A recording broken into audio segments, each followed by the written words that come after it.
शिव पार्वती विवाह। राजा हिमालय, रानी मैनावती, मैं आदिशक्ति जल्द ही तुम्हारी पुत्री के रूप में जन्म लूंगी। यह तो हमारा सौभाग्य होगा माता।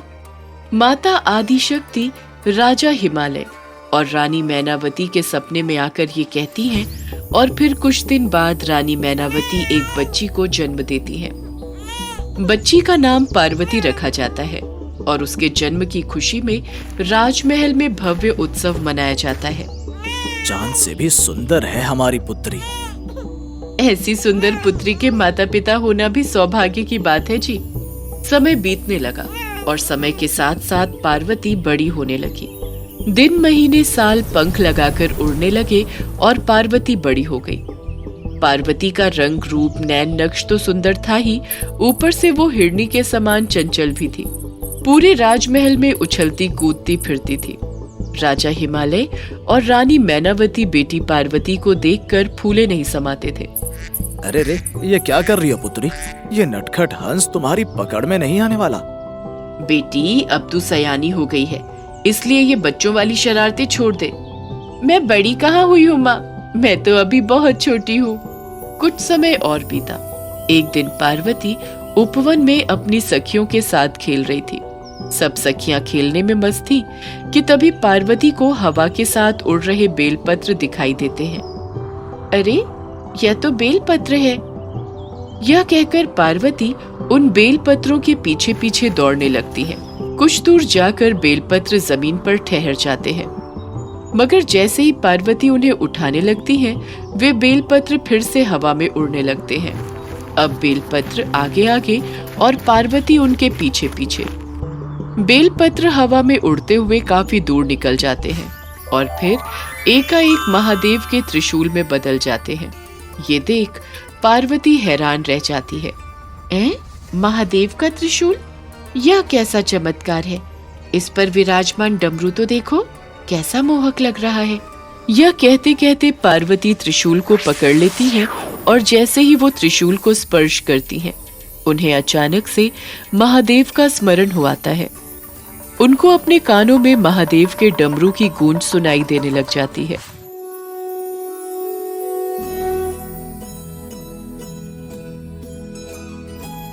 कैसा विचित्र रूप और कैसी अनूठी छवि है मेरे भोलेनाथ की।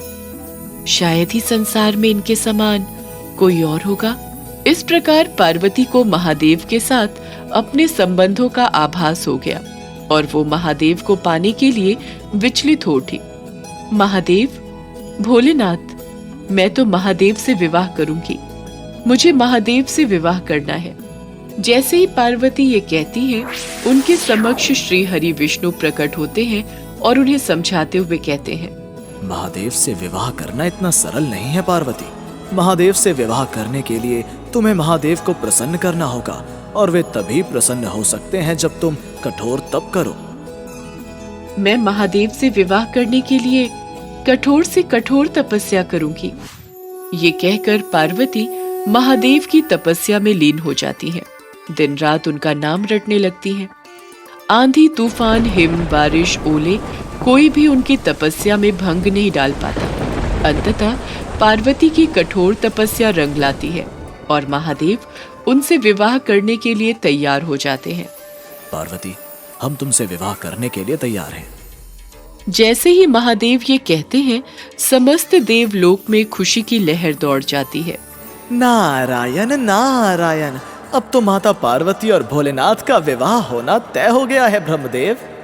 हाँ देव ऋषि नारद, इस अलौकिक अनूठे विवाह को देखने के लिए तो समस्त देवगण उत्सुक हैं। केवल देवगण ही क्यों ब्रह्मदेव, इस अनूठे विवाह की साक्षी तो सृष्टि का कण कण बनना चाहता है। सुर असुर भूत प्रेत ऋषि मुनि गंधर्व आदि इस विवाह को देखने के लिए सब उत्सुक हैं। विवाह का दिन निश्चित होते ही विवाह की तैयारियां शुरू हो जाती हैं। सभी पार्वती को दुल्हन के रूप में देखने के लिए उत्सुक होते हैं। गंगा, यमुना, कृष्णा और गोदावरी पार्वती का श्रृंगार करने के लिए आती हैं। हम सब मिलकर पार्वती का ऐसा श्रृंगार करेंगी कि भोलेनाथ उन्हें देखकर हैरान रह जाएंगे। अब चलोगी भी या ऐसी खड़ी बातें ही करती रहोगी? हाँ हाँ चलो बहनों।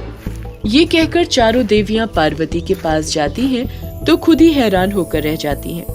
पार्वती तो पहले से ही सजी धजी बैठी थी।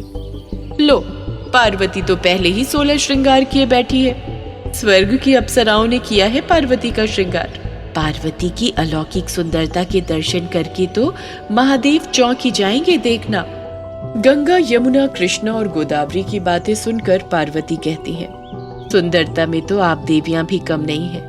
आप सबका सौंदर्य भी तो अनूठा और अलौकिक है, पर आज तुम्हारी सुंदरता के सामने हमारी सुंदरता का कोई मोल नहीं। उधर महादेव के धाम पर ब्रह्मा, विष्णु, माता लक्ष्मी, माता सरस्वती और भोलेनाथ के गण उपस्थित होते हैं। आज तो भोलेनाथ दूल्हा बनने जा रहे हैं, इसीलिए उनका अलौकिक श्रृंगार होना चाहिए। विवाह के दिन तो हर कोई विशेष श्रृंगार करता है देवी। फिर महादेव क्यों पीछे रहने लगे? वह भी सज धज कर दूल्हा बनेंगे। महादेव का श्रृंगार तो ऐसा होना चाहिए जिसे देखकर सभी हैरान रह जाएं। यह सुनकर नंदी से चुप नहीं रहा जाता। वह महादेव के श्रृंगार का जिक्र करते हुए कहता है, भोलेनाथ का श्रृंगार ऐसा अलौकिक श्रृंगार होगा जिसे देखकर तीनों लोग हैरान रह जाएंगे। ऐसा कौन सा विशेष श्रृंगार करने जा रहे हैं महादेव? मेरे महादेव तो भस्म अर्थात भभूत में नहाएंगे और नर मुंडों की माला पहनकर दूल्हा बनेंगे। ऐसा अनूठा दूल्हा ना पहले किसी ने देखा होगा और ना आगे कभी कोई देख। नंदी ये कही रहा होता है कि तभी वहां नारद आ जाते हैं। नारायण नारायण, प्रभु महादेव अब तक दूल्हा बने कि नहीं? नारद, तुम यहाँ क्या कर रहे हो? बारात के प्रस्थान का समय हो गया है। तुम्हें तो इस समय हिमालय भवन में होना चाहिए। जाओ और बारात के स्वागत की तैयारी करो, जैसी आपकी आज्ञा प्रभु। ये कहकर नारद चले जाते हैं और फिर महादेव नंदी पर सवार होकर पार्वती को ब्याहने के लिए बारात लेकर चल पड़ते हैं। उनकी बारात में देवी देवता, भूत प्रेत और उनके गण शामिल होते हैं। भूत पिशाच नाच गा रहे होते हैं और चेले भांग घोट घोट कर पी रहे होते हैं। बम बम बोले, बम बम भोले, हर हर महादेव। भोलेनाथ भस्म में नहाकर गले में नरमुंडों की माला धारण किए हुए हैं। उनका ये अलौकिक रूप देखकर तीनों लोग चौंक जाते हैं। बारात गाजे बाजे के साथ राजा हिमालय के द्वार पर पहुंच जाती है।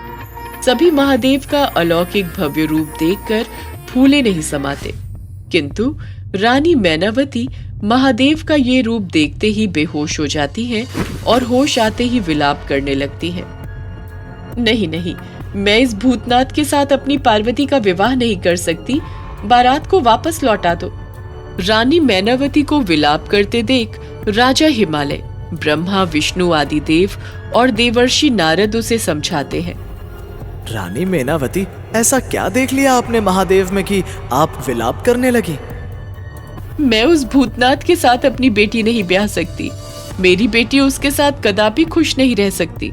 रानी मैनावती की ये बात सुनकर श्री हरि विष्णु उनके मन का भ्रम दूर करते हुए कहते हैं, महारानी मैनावती, शायद आपको भ्रम हो गया है और अपने भ्रम के कारण ही आप महादेव के बारे में ये सब कह रही हैं। अतः आप एक बार पुनः महादेव के दर्शन कर लीजिए और फिर निर्णय लीजिए।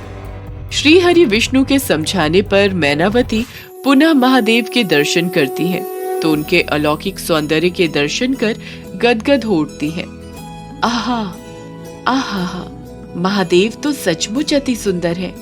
ऐसा सुंदर दूल्हा तो तीनों लोकों में कोई ना बना। महादेव का यह अलौकिक सौंदर्य देखकर रानी मैनावती के मन का भ्रम दूर हो जाता है और फिर वो महादेव और माता पार्वती के विवाह को राजी हो जाती है।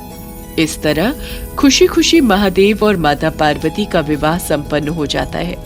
आगे चलकर उनके विवाह की इसी तिथि को महाशिवरात्रि के रूप में मनाया जाने लगता है।